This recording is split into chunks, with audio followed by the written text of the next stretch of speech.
প্রতিটা ম্যাচ, প্রতিটা মুহূর্ত, জয়ের উল্লাস আর হারের নীরবতা। মাঠের খেলা, টেবিলের খেলা, আবেগ, অ্যাকশন আর বিশ্লেষণ।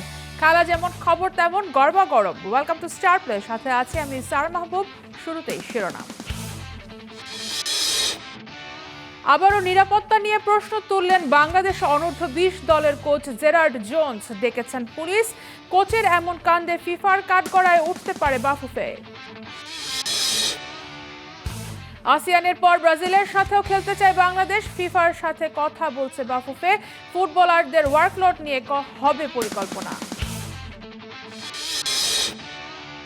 ভারত বিশ্বকাপে অংশ না নেয়ার সিদ্ধান্ত ছিল একপাক্ষিক, নেওয়া হয়নি পরিচালকদের পরামর্শ। অভিযোগ ক্রিকেট বোর্ডের সাবেক পরিচালক ইফতেখার আহমেদ মিঠু।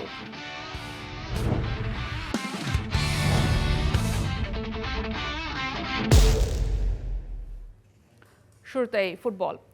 হাতাহাতির ঘটনার পর সামাজিক যোগাযোগ মাধ্যমে এক ভিডিও বার্তায় নিজের নিরাপত্তা নিয়ে উদ্বেগ প্রকাশ করেছেন বাংলাদেশ অনূর্ধ্ব-20 দলের প্রধান কোচ জেরার্ড জোন্স। তার দাবি, কর্মক্ষেত্রে শারীরিকভাবে আক্রমণের শিকার হয়ে আত্মরক্ষার্থে পুলিশ ডাকতে বাধ্য হয়েছেন তিনি। তবে দলের ওপর এসবের প্রভাব পড়ছে না বলে মনে করেন এই ব্রিটিশ কোচ। কোচের সঙ্গে হাতাহাতির ঘটনা সামনে আসতেই ফেসবুক ভিডিওতে আবার বিস্ফোরক দাবি করলেন অনূর্ধ্ব-20 দলের কোচ জেরার্ড জোন্স। বাফুফের দিকেও তুললেন আঙুল। তার অভিযোগ, কর্মক্ষেত্রে তিনি শারীরিক আক্রমণের শিকার হয়েছেন এবং বর্তমানে মারাত্মক নিরাপত্তা ঝুঁকিতে আছেন। কর্মক্ষেত্রে আমার উপর হামলা চালানো হয়েছে। আত্মরক্ষার্থেই আমাকে পুলিশ ডাকতে হয়েছিল। আমি বাফুফেকে আমার প্রাপ্ত আঘাতের ছবি পাঠিয়ে বিষয়টি জানিয়েছিলাম, কিন্তু সেখান থেকে কোনো সাহায্য বা সমর্থন পাইনি। আমি এখনও নিরাপদ বোধ করছি না। এমন একটি দেশে আছি যেখানে প্রতিনিয়ত সাহায্যের জন্য আকুতি জানাতে হচ্ছে। হামলার প্রমাণও আছে বলে দাবি করেন তিনি।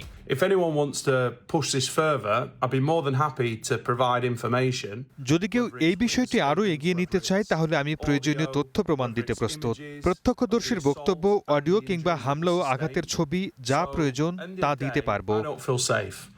তবে গোলকিপিং কোচের সঙ্গে সম্পর্কের টানাপোড়েনের খবর পুরোপুরি উড়িয়ে দিয়েছেন জোন্স। আমার সঙ্গে গোলকিপার কোচের কোনো সমস্যা নেই, বরং আমাদের মধ্যে একটি অসাধারণ সম্পর্ক রয়েছে। আমরা একসঙ্গে হাসি ঠাট্টা করি, একে অপরের ঘরে যাই এবং তিনি আমাকে বিভিন্নভাবে সহযোগিতা করেছেন। আজও তিনি আমার সঙ্গে বেঞ্চে বসে খেলার সহায়তা করছেন। আমরা কৌশলগত পরামর্শ নিয়ে কাজ করছি।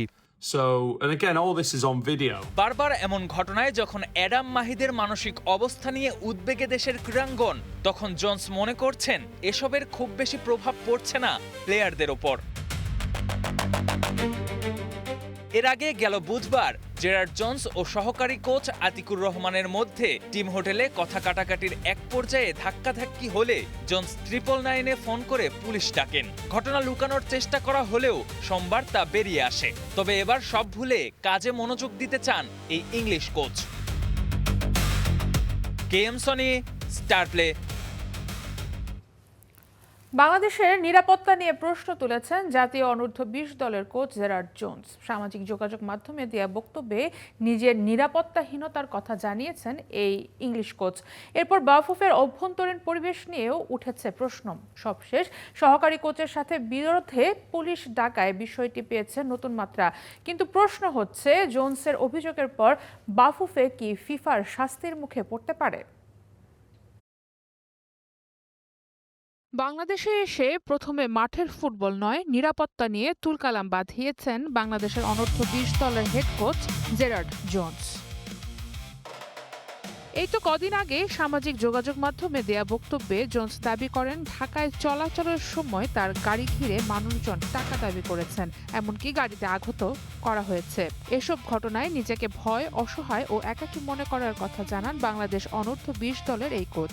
শুধু নিরাপত্তা নয়, নিজের ব্যক্তিগত তথ্য কিভাবে অন্যদের কাছে পৌঁছেছে সেটি নিয়েও প্রশ্ন তোলেন তিনি। তবে বাফুফে তার বক্তব্যকে সরাসরি মেনে নেয়নি। ফেডারেশন সভাপতি তাবিথ আওয়াল জানান, জোন্সের পোস্টটি তারা দেখেছেন। বিষয়টিকে দুর্ভাগ্যজনক উল্লেখ করে বাফুফের পক্ষ থেকে বলা হয়, কোনো সমস্যা থাকলে কোচ সরাসরি ফেডারেশনকে জানাতে পারেন। কিন্তু এখানেই শেষ নয়। 24 আগস্ট সোমবার বিষয়টি আরও জটিল হয়ে ওঠে। জেরার্ড জোন্সের সাথে বাংলাদেশ দলের সহকারী কোচ আতিউর রহমান মিশুর বিরোধের এক পর্যায়ে শারীরিক ধাক্কাধাক্কির ঘটনা ঘটে বলে প্রতিবেদন আসে। পরিস্থিতি সামাল দিতে জোন্স জাতীয় জরুরি সেবা ৯৯৯-এ ফোন করেন। অর্থাৎ কয়েকদিনের ব্যবধানে নিরাপত্তাহীনতার অভিযোগ থেকে বিষয়টি পৌঁছেছে সরাসরি পুলিশের কাছে। এখন প্রশ্ন, এতে কি বিপদে পড়তে পারে বাফুফে? উত্তর, শুধু জেরার্ড জোন্সের বক্তব্যের কারণে নয়, কারণ একজন বিদেশি কোচ শুধু বাংলাদেশের ফুটবল নিয়ে কাজ করছেন সেটাও না। তিনি বাফুফের অধীনে থাকা একজন জাতীয় দলের কোচ। তাই তার নিরাপত্তা, কর্মপরিবেশ এবং অভিযোগের যথাযথ তদন্ত তিনটি এখন ফেডারেশনের দায়িত্বের অংশ। ফিফার নিয়ম, ম্যাচ ও সংশ্লিষ্ট ফুটবল কার্যক্রমে নিরাপত্তা নিশ্চিত করা আয়োজক ফেডারেশনের গুরুত্বপূর্ণ দায়িত্ব। কোনো নিরাপত্তা ব্যর্থতা প্রমাণিত হলে ফিফার ডিসিপ্লিনারি কোড অনুযায়ী ব্যবস্থা নেওয়ার সুযোগ রয়েছে। এমন অবস্থায় ফিফা প্রথমে জানতে চাইবে ঘটনাটি কি কোনো ফিফা বা এএফসি ম্যাচ বা অফিসিয়াল ফুটবল কার্যক্রমের সাথে সম্পর্কিত। ওই সময় জোন্সের নিরাপত্তা নিশ্চিত করার দায়িত্ব কি বাফুফের ওপর ছিল কিনা, বাফুফের ঝুঁকি সম্পর্কে জানতো কিনা, জানার পরও প্রয়োজনীয় ব্যবস্থা কি নেওয়া হয়েছিল এবং অভিযোগের পক্ষে কোনো প্রমাণ আছে কিনা। এই প্রশ্নগুলোর উত্তর যদি বাফুফের বিরুদ্ধে যায়, তখন আর্টিকেল 17-এর পাশাপাশি ফিফা ডিসিপ্লিনারি কোডের সাধারণ স্যাংশন ফ্রেমওয়ার্কও বিবেচনায় আসতে পারে। আর এখানে বাফুফের জন্য বড় প্রশ্ন, জোন্সের অভিযোগের পর তার নিরাপত্তা নিশ্চিত করতে কী পদক্ষেপ নেওয়া হয়েছিল। জেরার্ড জোন্সের অভিযোগ এখনো ফিফার শাস্তি পর্যায়ে যায়নি, তবে অভিযোগগুলো তদন্তে সত্য প্রমাণিত হলে এবং বাফুফের দায়িত্বে গাফিলতি পাওয়া গেলে বিষয়টি ফিফা পর্যন্ত গড়াতে পারে। আর সবশেষ পুলিশ ডাকার প্রশ্নটা এখন শুধু নিরাপত্তা নয়, বাংলাদেশের জাতীয় দলের একজন বিদেশি কোচের কর্মপরিবেশ কতটা নিরাপদ সেটি নিয়েও। সারা মাহবুব, স্টার প্লে। বাংলাদেশের বিপক্ষে ম্যাচ খেলার জন্য প্রস্তুত ব্রাজিল জাতীয় দল। সেপ্টেম্বর-অক্টোবরের উইন্ডোর শেষ দিকে হামজাদের বিপক্ষে ম্যাচ খেলতে চায় তারা। বাফুফেও এমন সুযোগ হাতছাড়া করতে চায় না। তাই ফিফার সাথে যোগাযোগ করছে আসিয়ান ও ব্রাজিলের বিপক্ষে ফ্রেন্ডলি ম্যাচ দুটোই যেন খেলা যায়। বাংলাদেশের ব্রাজিল ফ্যানরা এবার বুক উঁচিয়ে চলতেই পারেন, কেননা আপনাদের কারণেই বাংলাদেশের মতো একটা নিচু সারির র্যাঙ্কিংয়ের দলের বিপক্ষে খেলতে আসতে চায় 5 বারের বিশ্ব চ্যাম্পিয়ন ব্রাজিল। বিশ্বকাপ এলেই বাংলাদেশি ফ্যানদের উন্মাদনা, উচ্ছ্বাস সবকিছুই দেখে ব্রাজিলিয়ানরা। শুধু বিশ্বকাপেই নয়, বিশ্বকাপ ছাড়াও যে কোনো সময় যে কোনো খেলাতেই বাংলাদেশি সমর্থকদের উপস্থিতি টের পায় ব্রাজিল। এবার সেই ভালোবাসার প্রতিদান দিতেই বাংলাদেশেই নিজেদেরকে হাজির করতে চায় সেলেসাওরা। আর সেই লক্ষ্যে আগামী সেপ্টেম্বরের উইন্ডোতেই বাংলাদেশে খেলতে চায় ম্যাচ। মূল তাদের যে বিষয় ছিল যে বাংলাদেশ সম্পর্কে তারা বাংলাদেশের সাথে খেলতে চাচ্ছে একটাই কারণে, তারা বাংলাদেশে যে ব্রাজিলে একটা ফ্যান গ্রুপ আছে বিশাল, এটাকে তারা একটু আরও ডেভেলপ করতে চাচ্ছে। এবং তারা যেটা বললো যে তারা যুক্তরাষ্ট্র বা কোরিয়া, জাপান, এশিয়ার বিভিন্ন দেশে ওরা ফ্রেন্ডলি ম্যাচ খেলছে, সেখানে অনেক বাংলাদেশি দর্শক ছিল যারা ব্রাজিলকে সাপোর্ট করছে। এবং বাংলাদেশে ওয়ার্ল্ড কাপও তাদের হিউজ পরিমাণ সাপোর্টার আছে, ফ্যান গ্রুপ আছে, যার প্রেক্ষাপটে তারা একটা ম্যাচ খেলার জন্য আগ্রহ প্রকাশ করছে। ব্রাজিল তাদের জায়গা থেকে বাংলাদেশের বিপক্ষে খেলার জন্য পুরোপুরি প্রস্তুত। এবার সিদ্ধান্ত নেয়ার পালা বাফুফের, কেননা সেপ্টেম্বর-অক্টোবরের উইন্ডোতেই আসিয়ানের মতো একটা বড় টুর্নামেন্ট খেলতে যাবে বাংলাদেশ। আর সেই টুর্নামেন্টের পর আরও একটা ফ্রেন্ডলি ম্যাচ খেলবে কিনা বাংলাদেশ, এর জন্য ফিফার সাথে যোগাযোগ শুরু করেছে ফেডারেশন। বাফুফে পজিটিভ আছে, বাট আপনারা যেটা বললাম আসিয়ার যে লিগটা ওইটা নিয়ে আমাদের প্রেসিডেন্ট হয়তো উনি যেটা অবজারভেশনে আছেন, উনি ফিফার সাথে হয়তো কথা বলবে যাতে উনি ব্রাজিল ম্যাচটা খেলতে পারে এবং আমরা আসিয়ান যে খেলাটা সেটা আমরা কভার করতে পারি। ভারতের বিপক্ষে 3 অক্টোবর মুখোমুখি হবে ব্রাজিল। গুঞ্জন ছিল এই ম্যাচের আগে বাংলাদেশে অনুশীলন করতে পারে ভিনি, রাফিনিয়ারা। তবে ব্রাজিলের প্রতিনিধি দলের সাথে এমন কোনো কথা হয়নি। প্রতিটা প্লেয়ারের জন্য আলাদা আলাদা লোক থাকে, হ্যাঁ, কম্বাইন্ড কেউ না। ইয়াসির আরাফাত সবুজ, স্টার প্লে, ঢাকা। কলকাতায় ভারতের মুখোমুখি হওয়ার আগে কি ঢাকাকেই ট্রেনিং বেস বানাচ্ছে সেলেসাওরা? 23 আগস্ট বাফুফে পরিদর্শনের পর জোরালো হচ্ছে এই গুঞ্জন। সল্টলেকের বিতর্কিত পিচ এড়াতেই কি ঢাকার জাতীয় স্টেডিয়াম ও কিংস অ্যারেনাকে বেছে নিচ্ছেন ভিনিসিয়াসরা? আলোচনা গড়িয়েছে 5 বা 6 অক্টোবর বাংলাদেশের বিপক্ষে বহুল প্রতীক্ষিত এক ফ্রেন্ডলি ম্যাচ পর্যন্ত। তবে ইন্দোনেশিয়ার ফিফা আসিয়ান কাপের পর হামজা সমিতদের কি পাওয়া যাবে এই মহারণে? রহমান পেয়ারের এক্সপ্লেইনার। কলকাতায় ভারতের বিপক্ষে নামার আগে ঢাকাকে ট্রেনিং বেস হিসেবে বিবেচনা করছে ব্রাজিল, খবর ইন্ডিয়া টুডের। ঘটনাটা শুরু হয়েছে ব্রাজিলের এশিয়া সফরের প্রস্তুতি থেকে। 23 আগস্ট ব্রাজিলিয়ান ফুটবল কনফেডারেশনের 5 সদস্যের একটা প্রতিনিধি দল ঢাকায় আসেন। তারা ঘুরে দেখেন জাতীয় স্টেডিয়াম, বসুন্ধরা কিংস অ্যারেনা এবং কয়েকটা হোটেল। শুধু মাঠ দেখে তারা চলে যায়নি, পিচের quality, training facility, dressing room, team area, নিরাপত্তা ব্যবস্থা সবকিছুই পরখ করেছে। আর এখানেই আসে বড় খবর। ইন্ডিয়া টুডের প্রতিবেদনে বলা হয়েছে ব্রাজিলের সঙ্গে ঢাকায় ট্রেনিং সেশন আয়োজনের সম্ভাবনা নিয়ে আলোচনা হয়েছে। এর চেয়েও বড় খবর, বাংলাদেশ ব্রাজিল ফ্রেন্ডলি ম্যাচ নিয়েও কথা হয়েছে। 25 ও 29 সেপ্টেম্বর অস্ট্রেলিয়ার বিপক্ষে দুটো প্রীতি ম্যাচ খেলবে ব্রাজিল। এরপর তাদের গন্তব্য কলকাতা। 3 অক্টোবর সল্ট লেক স্টেডিয়ামে ভারতের বিপক্ষে ম্যাচ। এই সফর সূচির মাঝখানেই ঢাকার সম্ভাবনা তৈরি হয়েছে, কারণ একজন কোচের কাছে শুধু ম্যাচের ভেন্যু গুরুত্বপূর্ণ নয়, প্রস্তুতির পরিবেশও সমান গুরুত্বপূর্ণ। অস্ট্রেলিয়ার 2 ম্যাচের পর ব্রাজিলকে ভারতে এসে ম্যাচ খেলতে হবে। এর আগে যদি একটা ভালো ট্রেনিং বেস পাওয়া যায়, যেখানে দল কয়েকটা recovery session, tactical session, set piece practice এবং ম্যাচ প্রিপারেশন করতে পারে, তাহলে সেটা তাদের জন্য বাড়তি সুবিধা। আর ঢাকার 2 মাঠ, জাতীয় স্টেডিয়াম ও বসুন্ধরা কিংস অ্যারেনা, ব্রাজিলের প্রতিনিধি দলের কাছে গ্রহণযোগ্য হয়েছে বলে জানিয়েছেন বাফুফে সভাপতি। তবে এখানে বাংলাদেশের সামনে আসে আসল পরীক্ষা। মাঠের পিচ ভালো হলেই হবে না। ব্রাজিলের মতো আন্তর্জাতিক দলের জন্য দরকার high level operational standard, dressing room, technical স্টাফদের ওয়ার্ক স্পেস, টিম বাসের মুভমেন্ট, সিকিউরিটি করিডর, স্টেডিয়ামে প্রবেশ ও বের হওয়ার ব্যবস্থা সবকিছু নিখুঁত হতে হবে। কারণ ব্রাজিল এখানে এসে কোনো সাধারণ অনুশীলন করবে না, তাদের ট্রেনিং সেশন হবে অত্যন্ত পরিকল্পিত। খেলোয়াড়দের load management, recovery, fitness, tactical drill সবকিছুর উপর নজর থাকবে। আর ঢাকার সম্ভাবনাকে সবচেয়ে বেশি জোরালো করেছে কলকাতার পিচ নিয়ে তৈরি হওয়া প্রশ্ন। 3 অক্টোবর ভারত ব্রাজিল ম্যাচ হওয়ার কথা সল্ট লেক স্টেডিয়ামে, কিন্তু সেই মাঠের ঘাসের কভারেজ, সারফেসের অসমান অবস্থা এবং টার্ফ মেইনটেনেন্স নিয়ে উদ্বেগের কথা সামনে এসেছে। ব্রাজিলের প্রতিনিধি দলও নাকি বিষয়টা পর্যবেক্ষণ করেছে। ব্রাজিলের জন্য পিচের মান এত গুরুত্বপূর্ণ কেন? কারণ বিশ্বমানের খেলোয়াড়দের সবচেয়ে বড় সম্পদ তাদের শরীর, বিশেষ করে ভিনিসিয়াস জুনিয়রের মতো এক্সপ্লোসিভ উইঙ্গার, যারা স্পিড, অ্যাক্সেলারেশন, ড্রিবলিং এবং 1-on-1 ডুয়েলে নির্ভর করে খেলেন। তাদের জন্য অসমান পিচ বড় ঝুঁকি। তাই কলকাতায় ম্যাচ থাকলেও ঢাকায় অনুশীলন করার পরিকল্পনা ব্রাজিলের জন্য একেবারে যৌক্তিক হতে পারে। কিন্তু সবচেয়ে রোমাঞ্চকর অংশ, বাংলাদেশের বিপক্ষে ব্রাজিলের ফ্রেন্ডলি ম্যাচ নিয়েও আলোচনা হয়েছে।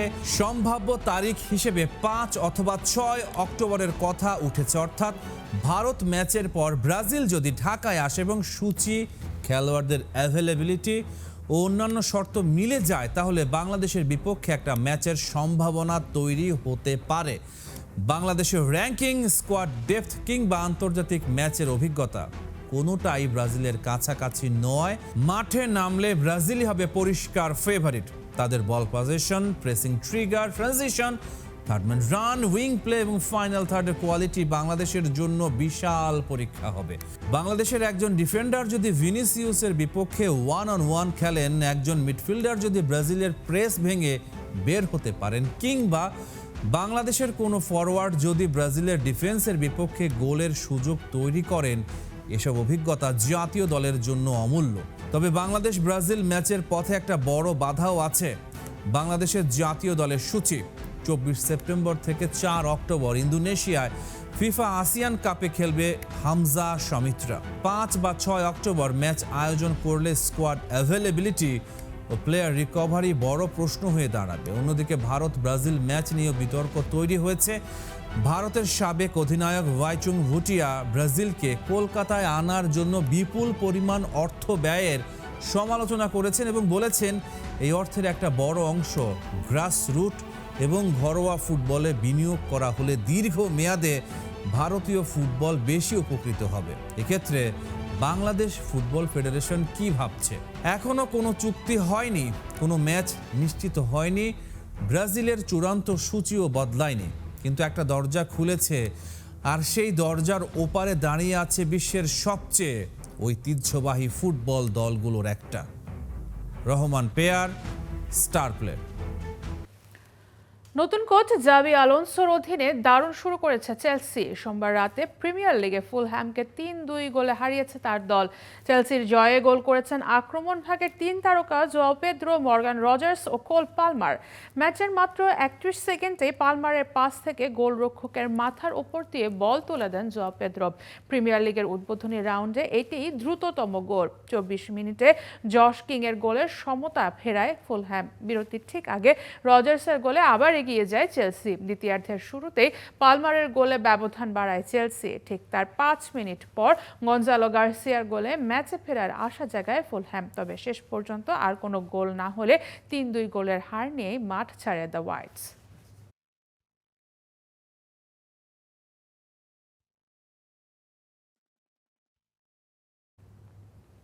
এবারে ক্রিকেট।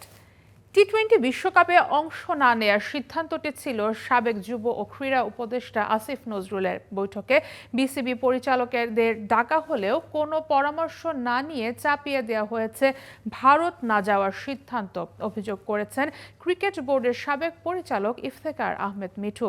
একই সাথে এমন সিদ্ধান্তকে আত্মঘাতী বলেও উল্লেখ করেছেন এই ক্রিকেট সংগঠক। বিস্তারিত রেদওয়ান শাওনের রিপোর্টে। প্রশ্নই আসে না। বাংলাদেশের ক্রিকেট আমাদের কি সিদ্ধান্ত নিয়েছে বাংলাদেশের ক্রিকেট খেলোয়াড়রা, ক্রিকেট বোর্ড। আমরা ওই কথাতেই যাওয়া হয়নি। হ্যাঁ, ডিসিশনটা কিন্তু অ্যাকচুয়ালি কেম ফ্রম হিম। উনি খারার উপর এরকম মিথ্যা কথা বলবে এটা আসলে আমি ভাবতে পারতেছি না।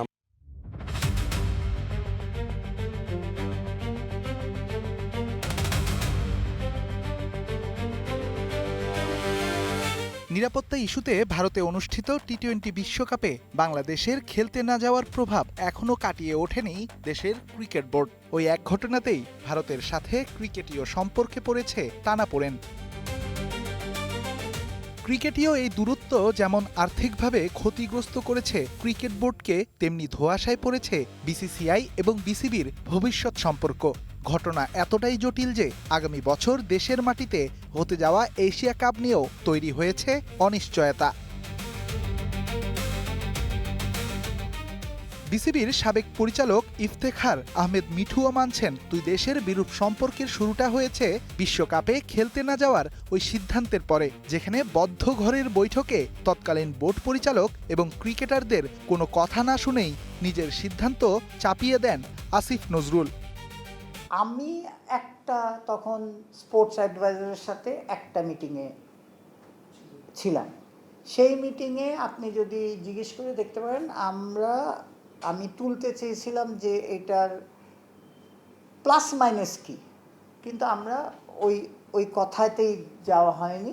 হ্যাঁ, ডিসিশনটা কিন্তু অ্যাকচুয়ালি কেম ফ্রম হিম, একদম straight away came from him. যেটা আমাদের লিটন দাস বলেন, টিম বলেন, সবাই যেটা বলেছিল একদম স্ট্রেট। এখন শোনেন, আপনি এনওসি না পেলে আপনি তো টিম পাঠাতে পারছেন না। সো আপনি যদি স্পোর্ট অ্যাডভাইজার যদি বলে যে আপনি আমি যাবা না, এটা কারো কিছু বলার নেই। বাট ইট ওয়াজ আমি যদিও ওই বোর্ডে ছিলাম, বাট এটা একটা ডিজাস্টার সিদ্ধান্ত আমি মনে করি পার্সোনালি। শুধু সাবেক এই বোর্ড পরিচালকই নন, চাপিয়ে দেয়া সিদ্ধান্তের দায় পরবর্তী সময়ে অস্বীকার করলে আসিফ নজরুলের কঠোর সমালোচনা করেছিলেন বিসিবির অভিজ্ঞ কোচ মোহাম্মদ সালাহ উদ্দিনও। উনি একেবারে এমন মিথ্যা কথা বলছে, আমার বিশেষ করে আমি তো নিজেও টিচার মানুষ, টিচাররা তো একটু মিথ্যা কথা একটু কম বলে, কারণ উনি খারার উপর এরকম মিথ্যা কথা বলবে এটা আসলে আমি ভাবতে পারতেছি না। আমি কিভাবে ছেলেদের সামনে আসলে মুখ দেখাবো? ছেলেরা উনি এইভাবে ইউটার্ন নিবে, উনি একটা শিক্ষক মানুষ, ঢাকা ইউনিভার্সিটির শিক্ষক উনি। অন্তর্বর্তী সরকারের আমলে ক্রিকেট বোর্ডে নগ্ন হস্তক্ষেপ সহ দেখা মিলেছে নানা বিতর্কিত সিদ্ধান্তের। তবে বিশ্বকাপে না যাওয়ার প্রক্রিয়াটি আন্তর্জাতিক অঙ্গনে ক্ষুণ্ণ করেছে দেশের ভাবমূর্তি। অথচ এমন আত্মঘাতী সিদ্ধান্ত নেয়ার পরেও আসিফ নজরুল আছেন এখনও জবাবদিহিতার বাহিরে। Redwan Shaon, star play, Dhaka. আজকে খেলাও থামবে না, খবরও না, সাথে থাকুন স্টার প্লে।